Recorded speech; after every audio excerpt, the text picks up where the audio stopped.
Hello dear student. आज हम लोग आईसी इंजन पे न्यूमेरिकल लेने जा रहे हैं, जो कि बेसिक मैकेनिकल इंजीनियरिंग सब्जेक्ट में chapter number 3 pump and IC engine के अंदर आता है। Okay. Examination point of view से आईसी इंजन का न्यूमेरिकल थोड़ा इम्पोर्टेंट है और ये इस एग्ज़ाम में इसके आने के चांसेस बहुत ज़्यादा हैं। तो हम लोग न्यूमेरिकल की ओर बढ़ते हैं। प्रॉब्लम है स्टूडेंट, हमारा क्वेश्चन दिया गया है। An engine working on air standard Otto cycle is supplied with air at 0.1 mega pascal and 35 degree Celsius. The compression ratio is 8. The heat supplied is 500 kilo joule per kg. Specific heat capacity at constant pressure is 1.005 kilojoule per kg Kelvin, and specific heat capacity at constant volume is 0.718 kilojoule per kg Kelvin. Find maximum temperature in Kelvin of the cycle and the efficiency of the engine. तो student, ये problem बनाने से पहले हमें थोड़ा बहुत auto cycle का concept पता होना बहुत ज़रूरी है। ऑटो साइकिल जो स्टूडेंट है वो मैंने आपको अपने पिछली वीडियोस में भी इसके बारे में बता रखा है। ऑटो साइकिल और डीजल साइकिल हमने ऑलरेडी डिस्कस कर रखा है। पेट्रोल इंजन जो है वो स्टूडेंट हमारा ऑटो साइकिल पे ही वर्क करता है। ओके। थोड़ा बहुत इस प्रॉब्लम को करने से पहले थोड़ा बहुत हम लोग ऑटो साइकिल के बारे में डिस्कस कर लेते हैं, क्योंकि ऑटो साइकिल के बारे में जाने बिना ये प्रॉब्लम आपको बिल्कुल भी समझ में नहीं आएगा।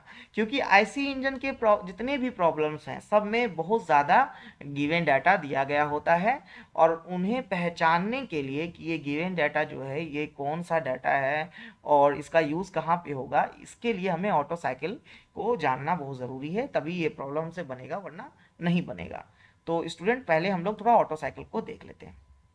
ये देखिए, मैंने आपके लिए ऑटो साइकिल का एक डायग्राम यहाँ पे बना रखा है। तो ये आप देख पा रहे होंगे कि प्रेशर वॉल्यूम डायग्राम है ये। और यहाँ पे जिस तरह से पेट्रोल इंजन में हम लोग जानते हैं, पेट्रोल इंजन में 4 स्ट्रोक्स होते हैं। सक्शन स्ट्रोक होता है, कंप्रेशन स्ट्रोक होता है, कंबशन स्ट्रोक होता है और एग्जॉस्ट स्ट्रोक होता है। ठीक उसी तरह से ऑटो साइकिल में 4 स्टेजेस होते हैं। ओके। अब ये देखिए 1 से लेके 2 स्टेज, यहाँ पे क्या हो रहा है, हीट इन हो रही है, हीट हम लोग दे रहे हैं। जैसा कि हम लोग सब जानते हैं कि क्या होता है, कंप्रेशन में हीट दिया जाता है। कंप्रेशन में हमारा जो अंदर चार्ज गया होता है उसमें क्या होता है, उसमें हीट जाता है, हीट बढ़ता है या हीट हम लोग देते हैं, एक्सटर्नल हीट उसमें दिया जाता है। ओके। उसके बाद जो है, जब जैसे ही एक्सटर्नल हीट मिलता है तो प्रेशर इंक्रीज होने लगता है, और फिर 2 से लेके 3 तक जब वर्क डन हो रहा है तो प्रेशर जो है वो ड्रास्टिकली इंक्रीज करेगा, बहुत तेजी से इंक्रीज करेगा। 2 से लेके 3 तक आप देख पा रहे होंगे इस चार्ट में प्रेशर बहुत तेजी से इंक्रीज कर रहा है, और इस समय वॉल्यूम हमारा कांस्टेंट हो जाता है। उसके बाद जब हमारा कंबशन स्ट्रोक खत्म हो गया और एग्जॉस्ट स्ट्रोक शुरू होता है, एग्जॉस्ट वाल्व खुल जाता है, तो हमारा क्या होगा कि प्रेशर एकदम से डिक्रीज होने लगेगा, और उस समय हमारा हीट एनर्जी जो है वो भी सिस्टम से बाहर जाने लगेगी। हीट एनर्जी देखिए सिस्टम से बाहर जा रही है, और फिर 4 से लेके 1 तक जो है हम लोगों को वर्क, जो भी वर्क डन हुआ है वो हमें मिल जाएगा, कुछ लॉस के साथ हमें मिल जाएगा। तो ये जो है ऑटो साइकिल में हम लोग सारे डाटा यहाँ पे देख पा रहे हैं कि सिस्टम में कब हीट इन करता है, कब हम लोग वो वर्क डन करता है, कब उसका प्रेशर इंक्रीज होता है, कब उसका वॉल्यूम डिक्रीज होता है, कब वॉल्यूम कांस्टेंट रहता है। ओके। ये सारी चीज़ें आपने समझ ली होगी। अभी देखिए जैसे कि 1 से लेके 2 स्टेज में जो है टेम्परेचर, इस स्टेज में कुछ टेम्परेचर भी होगा, इस स्टेज का जो हीट की वैल्यू है उसको कुछ हीट की भी वैल्यू होगी, है ना। तो यही सारे डाटा जो है वो हमारे इस प्रॉब्लम में दिए गए हैं। ओके। अब हम लोग प्रॉब्लम डिस्कस करते हैं। ऊपर में जो भी न्यूमेरिकल लिखा है उससे उसके हम लोग गिवन डाटा को समराइज कर लेते हैं एक तरह से। या ये यहाँ पे प्रेशर 1 दिया गया है, प्रेशर 1 0.1 मेगा पास्कल है। ओके। और टेम्परेचर 1 35 डिग्री सेल्सियस है। आईसी इंजन के जितने भी प्रॉब्लम है स्टूडेंट सब केल्विन में सॉल्व होंगे। टेम्परेचर, ठीक है ना, टेम्परेचर जो है वो केल्विन में हम लोग को कन्वर्ट करना पड़ेगा। डिग्री सेल्सियस में दिया गया होता है क्वेश्चन में, हमें उसे केल्विन में कन्वर्ट करना पड़ता है। हम लोग डिग्री सेल्सियस में उसे सॉल्व करेंगे तो हमारा न्यूमेरिकल गलत हो जाएगा। अब ये देखिए डिग्री सेल्सियस में हम लोग को दिया हुआ है, उसे केल्विन में कन्वर्ट करने के लिए 273 से हम लोग ऐड कर देते हैं, ये कन्वर्जन के लिए रूल है। ओके, आर क्या है, तो कंप्रेशन रेशियो। कंप्रेशन रेशियो क्या होता है ये मैंने आपको ड्यूरिंग लेक्चर बता रखा है। कंप्रेशन रेशियो जब हमारा इंजन जो है उसमें पिस्टन होता है, पिस्टन जब अपने बॉटम डेड सेंटर पे होगा उस समय जो इंजन की वॉल्यूम होती है, और जब पिस्टन अपने टॉप डेड सेंटर पे होता है उस समय जो हमारे इंजन की वॉल्यूम होती है, उन दोनों का रेशियो जो है उसे हम लोग कंप्रेशन रेशियो कहते हैं। और पेट्रोल इंजन का कंप्रेशन रेशियो जो है वो 7 से लेकर के 10 तक का हो सकता है, इसके बीच में होता है, 7 से 10 तक होता है कंप्रेशन रेशियो। वहीं डीजल इंजन का कंप्रेशन रेशियो हमारा जो है वो 13 14 से लेकर के 17 तक हो सकता है। तो पेट्रोल इंजन का कंप्रेशन रेशियो कम होता है और हमेशा लगभग लगभग कह सकते हैं कि 8 के आसपास ही होगा। आपको जो है कंप्रेशन रेशियो जो है वो 8 के ही लगभग हमें गिवन दिया रहता है क्वेश्चन में। ओके, अब ये हमारा गामा, गामा क्या है, तो इसे कहते हैं specific heat ratio, specific heat ratio कहते हैं इसे। और इसका फॉर्मूला है सीपी बाई सीवी। तो ये सीपी और सीवी क्या है, तो यहाँ पे देखिए आपको क्वेश्चन में दिया गया है specific heat capacity at constant pressure. तो ये जो कांस्टेंट प्रेशर है, specific heat capacity at constant pressure, ये है सीपी। और specific heat capacity at constant volume, ये है हमारा सीवी। ओके, इसे गामा को स्पेसिफिक हीट रेशियो भी कहते हैं और आइसेंट्रोपिक एक्सपेंशन फैक्टर भी कहते हैं। Okay, isentropic expansion factor. CP का अगर हम लोग अगर जैसे यहाँ पे सीपी दिया हुआ है specific heat capacity at constant pressure, इसको हम लोग शॉर्ट में कांस्टेंट प्रेशर भी बोल सकते हैं। और ये जो सीवी है इसको हम लोग शॉर्ट में कांस्टेंट वॉल्यूम भी बोल सकते हैं। और अगर इसका पूरा डिटेल बताएंगे तो ये specific heat capacity at constant volume है। ओके, आगे बढ़ते हैं। हीट सप्लाइड, तो हीट सप्लाइड क्या है, ये जो यहाँ पे आप देख पा रहे हैं ये एरो 1 से लेके 2 में जो ये क्यू का जो एरो दिया गया है, इस समय हमें सिस्टम को हीट देना होता है, हीट सप्लाई करना होता है। तो ये जो हीट सप्लाई की वैल्यू है ये हमें क्वेश्चन में दी गई है। देखिए यहाँ पे 500 किलो जूल पर के जी, तो इसका फॉर्मूला भी होता है सी V bracket T3 minus T2, और ये इक्वल्स टू 500 किलो जूल पर के जी, जो कि क्वेश्चन में दिया गया है। ये हमारा इक्वेशन 1 हो गया। दूसरा फॉर्मूला जो हमारे पास है वो है V2/V1 bracket gamma -1 equals to T1 by T2।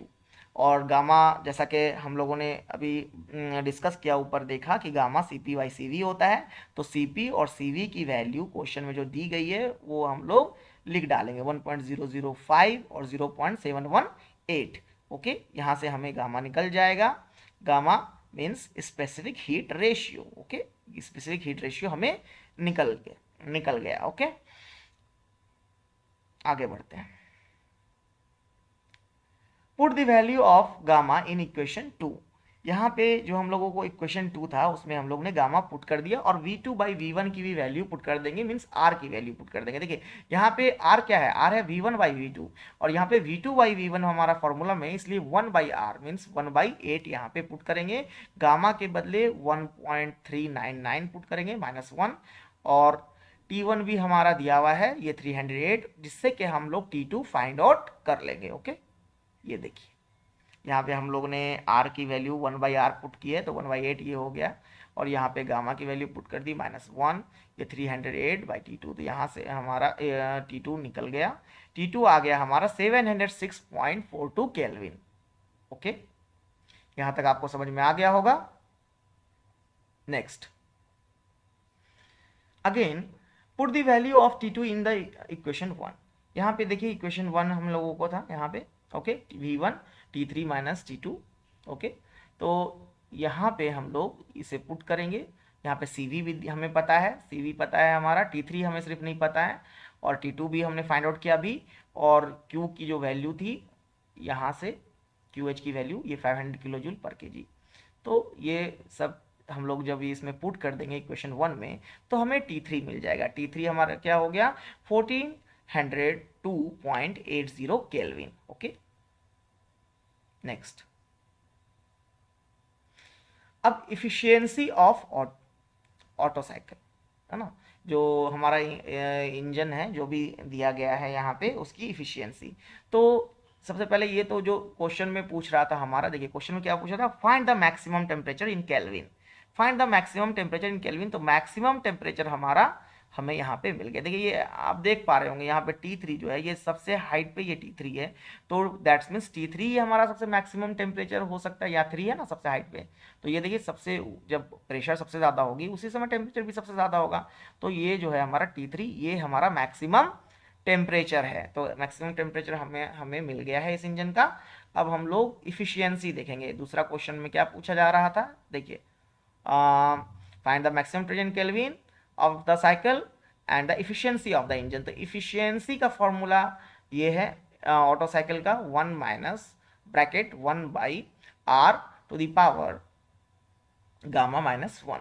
Okay, तो गामा की वैल्यू हमने निकाल रखी है 1.4। एक्चुअली ये देखिए ये 1.399 जो है ना, इसे 1.4 लिख दिया है हमने, यहाँ पे ये 9 हटा दिया है और इसका एक डिजिट बढ़ा दिया है, जो कि रूल है डेसिमल रूल जो है वो उसके हिसाब से। तो ये हो गया हमारा 1 minus 1 upon 8 to the power 1.4 minus 1। तो ये हो गया 1 minus bracket 1 upon 8 to the power 0.4। जब इसको हम लोग कैलकुलेट करेंगे कैलकुलेटर कैलसी की मदद से, तो ये हमारा 1 माइनस 1 अपॉन 2.297 आएगा। फिर 1 अपॉन 2.297 को कैलकुलेट करेंगे तो 1 माइनस 0.435 हमें मिलेगा। इन दोनों को माइनस करेंगे तो हमारी इफिशियंसी जो है वो 0.56 हमें मिलेगी। और परसेंट में निकालने के लिए किसी भी, अब लोग आप ये 6-7 में ही हम लोग ने पढ़ा होगा कि किसी डेसिमल को परसेंट में निकालने के लिए 100 से मल्टीप्लाई कर देते हैं। तो अगर हमने परसेंट में निकालनी है एफिशिएंसी तो इसे 100 से मल्टीप्लाई कीजिए और आंसर आपको 56% मिलेगा। तो मैं आप लोगों को बताना चाहूँगा कि हम लोगों ने जितना भी एनर्जी उसे दी उसका सिर्फ 56% जो है वो वर्क में कन्वर्ट हो पाया है। ओके, काफ़ी सारी एनर्जी जो है वो लॉस होती है।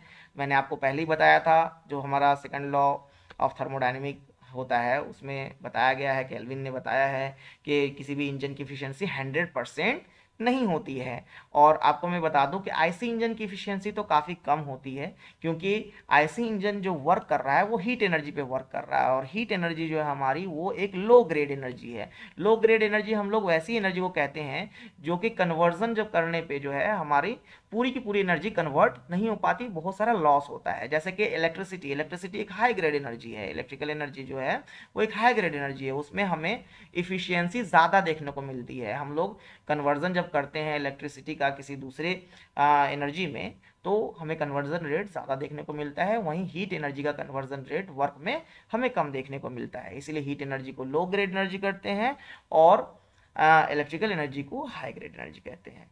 तो इस तरह से ये न्यूमेरिकल हमारा सॉल्व होता है स्टूडेंट। ये न्यूमेरिकल आपको 10 नंबर के लिए भी आ सकता है और 6 नंबर के लिए भी आ सकता है। ओके, तो इसी के साथ इस वीडियो को ख़त्म करते हैं।